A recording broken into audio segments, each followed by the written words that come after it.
Vous voulez lancer votre premier stream sur Twitch et vous ne savez pas du tout comment faire? Dans cette vidéo, on va voir la base de quoi on a vraiment besoin. Une connexion internet, un compte Twitch, du matériel, micro et webcam notamment, un ordinateur ou une console avec éventuellement une carte d'acquisition, on y reviendra, et un logiciel de streaming. N'oubliez pas que vous pouvez mettre la vidéo en pause à tout moment et que les chapitres sont accessibles via la barre de lecture si vous voulez passer une étape.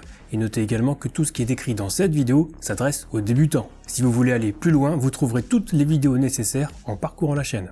Enfin, je précise que cette vidéo est réalisée en partenariat avec Owned, la plus grosse boutique en ligne pour les streamers et les streameuses. Avec des overlays, des alertes de stream, des cadres de webcam, on trouve de tout, même des bannières, des avatars, des panneaux de chaîne Twitch. Vous pouvez craquer pour un seul élément, tout est modulable, ou pour les packs de stream complets, comme par exemple le pack Zero Absolute Gaming, développé spécialement en partenariat avec Owned. Et avec le code TOMTOM, vous aurez 55% de réduction sur toute la boutique. Vous trouverez mon lien affilié dans la description si ça vous intéresse. Premier point, on va vérifier que notre connexion internet est suffisante pour pouvoir streamer, parce que même si la fibre n'est pas obligatoire, ça peut être compliqué si vous êtes toujours en ADSL. On peut streamer avec une petite connexion, j'ai fait une vidéo complète sur le sujet, mais il faudra alors faire quelques concessions, ce qui est dommage vu le standard aujourd'hui sur Twitch où la grande majorité des streamers proposent une bonne qualité vidéo et audio. Donc pour vérifier la connexion internet, on peut utiliser le site speedtest.net, il suffit de lancer un test et de noter le débit ascendant. Si vous avez au moins 3 mégas de débit ascendant, c'est tout bon, on partira sur cette base pour les réglages montrés dans la suite de la vidéo. Et si vous avez une bonne connexion, par exemple la fibre, je vous montrerai aussi des réglages un petit peu plus adaptés, on va voir ça dans quelques instants. Alors ça peut paraître évident, mais pour streamer sur Twitch, il va falloir créer un compte Twitch. Si vous en avez déjà un, vous pouvez passer au chapitre suivant. Et pour les autres, sachez que c'est 100% gratuit et qu'en créant un compte Twitch, vous aurez automatiquement une chaîne associée, chaîne sur laquelle vous allez streamer. Alors juste un petit conseil, lors de la création de votre chaîne Twitch, essayez de trouver un pseudo facile à retenir et simple à lire. Ce pseudo va vous suivre et vous représenter, donc évitez les assassins du 93, on n'est plus en 2000. De plus, ce pseudo sera également dans l'adresse de votre chaîne Twitch. Donc vraiment, prenez un petit peu de temps pour y réfléchir. Et oui, c'est possible que le pseudo que vous vouliez soit déjà pris. Il faudra sans doute quelques tentatives avant d'en trouver un libre. Une fois que vous aurez créé votre compte, vous pourrez customiser entièrement votre chaîne. J'ai fait une vidéo montrant les principales options pour personnaliser sa chaîne Twitch. On peut y passer vraiment beaucoup de temps, mais dans l'immédiat, je vous conseille surtout de protéger votre compte en activant l'authentification à 2 facteurs. Pour ça, direction les paramètres de votre compte Twitch, onglet sécurité et confidentialité, l'option double authentification. Vous aurez juste à renseigner votre numéro de téléphone portable et à suivre la procédure, il n'y a rien de bien compliqué ici. Étape suivante, le matériel, l'équipement. On aura besoin à minima d'un micro, d'un casque pour éviter d'avoir le retour des haut-parleurs dans le micro, voire un micro-casque qui cumule les deux, et éventuellement une webcam. La webcam n'est pas obligatoire, mais elle est vivement conseillée, ça permet de créer une interface directe avec les spectateurs. Après, il y a plusieurs cas. Vous pouvez choisir de streamer des sessions de discussion, a priori c'est que vous avez donc un ordinateur, mais pour ceux qui jouent, soit vous êtes sur PC, soit vous êtes sur console. Si vous jouez sur console, 2 options. Streamer directement depuis la console via l'application Twitch intégrée, c'est possible avec les consoles Xbox et PlayStation.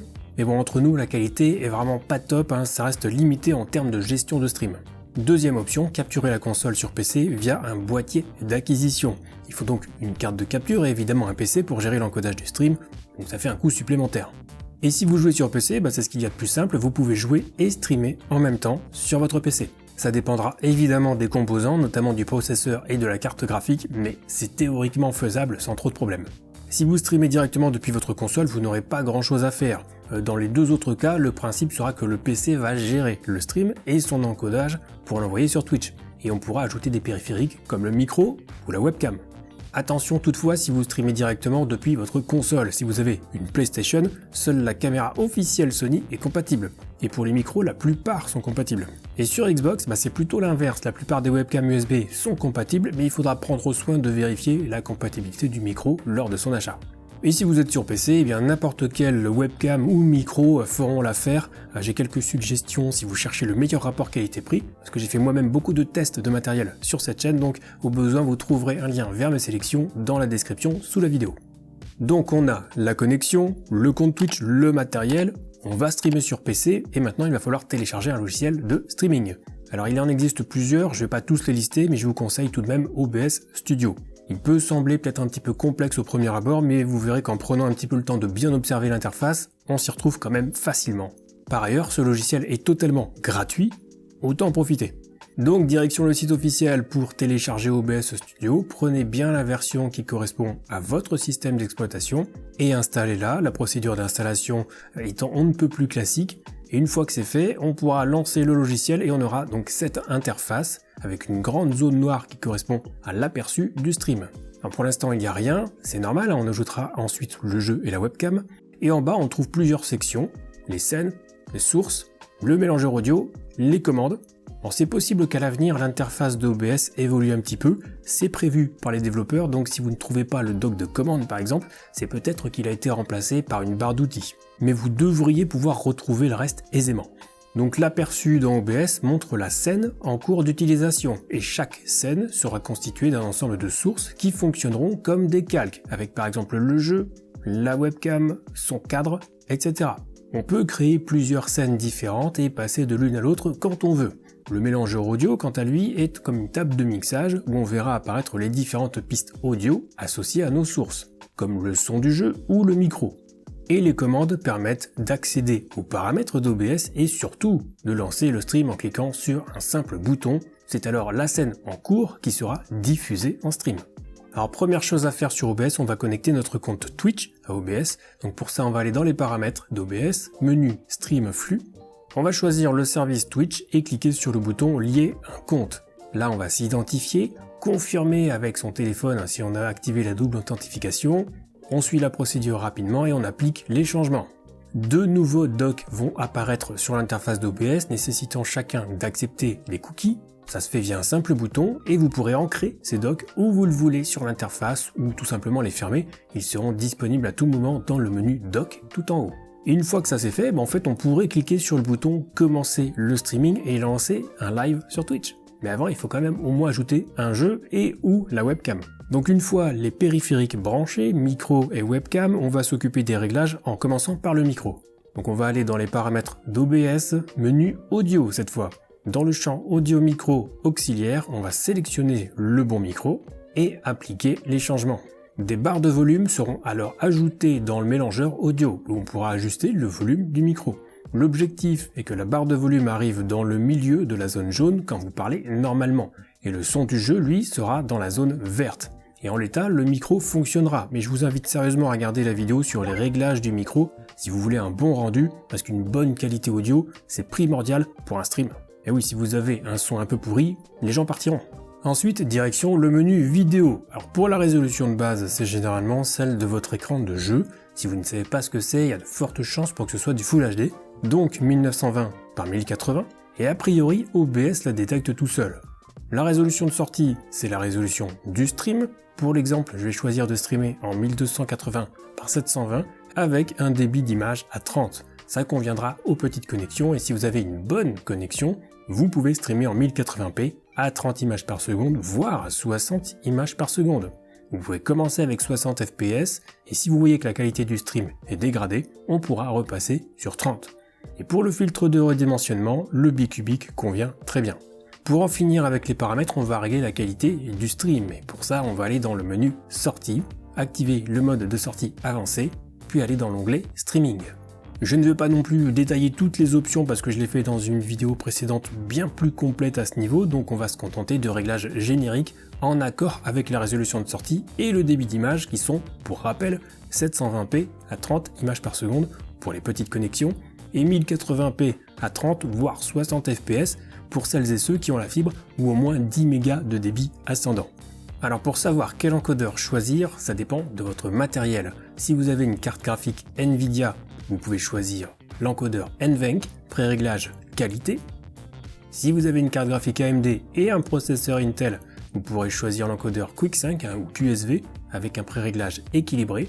Et si vous avez une carte graphique AMD et un processeur AMD, vous pourrez tenter l'encodeur logiciel X264 avec un pré-réglage Very Fast.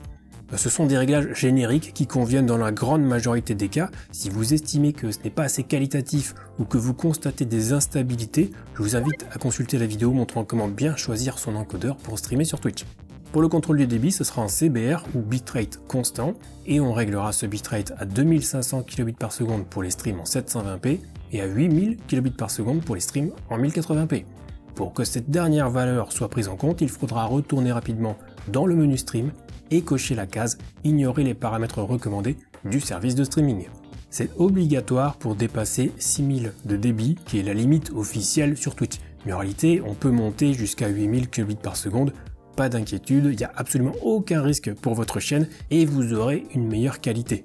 Et tout le reste, eh bien on n'y touche pas, les réglages de base sont suffisants et si vraiment vous voulez savoir à quoi ça correspond, une fois de plus, je vous renvoie vers mon tutoriel avancé pour OBS Studio où vous aurez le détail de chacune de ces options.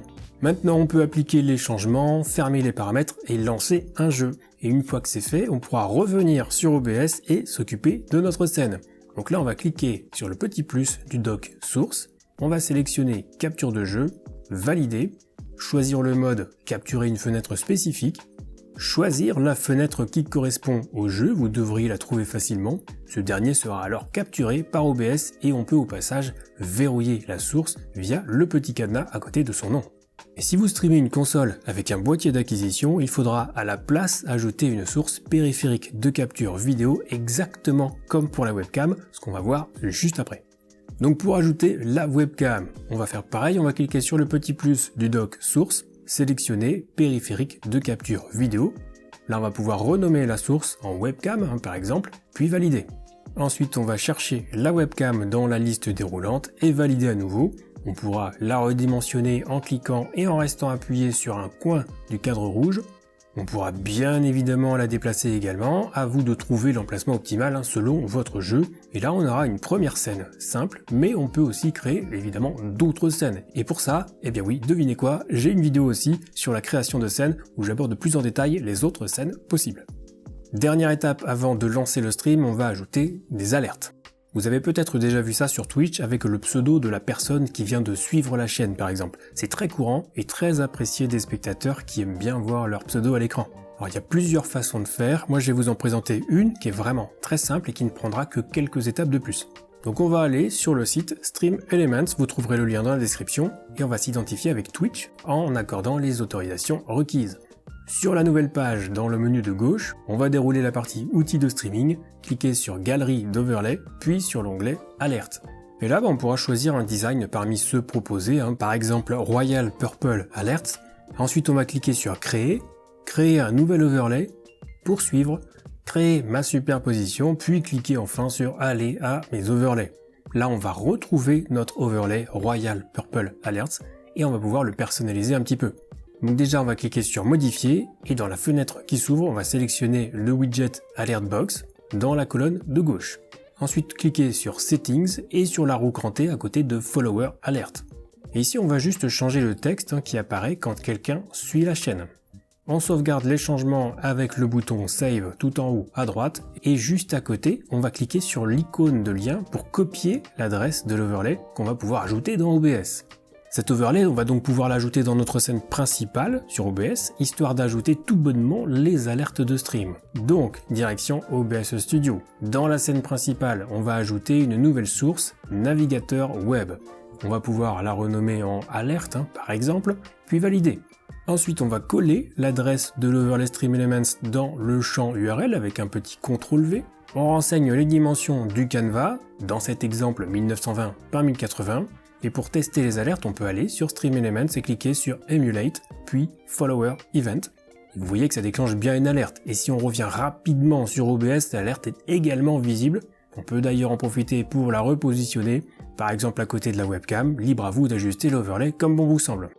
Donc tout est prêt pour lancer votre premier stream, il suffira de cliquer sur le bouton Commencer le streaming dans OBS. Si vous avez tout bien suivi, vous apparaîtrez en direct sur votre chaîne Twitch, ni plus ni moins. Si ça a effectivement fonctionné, n'oubliez pas de vous abonner et de laisser un petit pouce en l'air. Et c'est vrai que c'est toujours un grand moment quand on lance son premier stream. Et si je devais vous donner un conseil, c'est de prendre un maximum de plaisir. Alors bien sûr, ça n'empêche pas de se préparer un minimum et de faire les choses bien. Car aujourd'hui, sur Twitch, le standard de qualité est quand même assez élevé. Cette chaîne est remplie de conseils et tutoriels en rapport avec le streaming, avec plus de 400 vidéos pour mieux appréhender Twitch. OBS ou même le matériel en général. Vous pouvez par exemple continuer sur OBS en créant d'autres scènes. Tout est expliqué dans cette vidéo qui est elle aussi destinée aux débutants. Ça fera une parfaite suite à celle-ci. Donc bon visionnage et surtout, bon stream.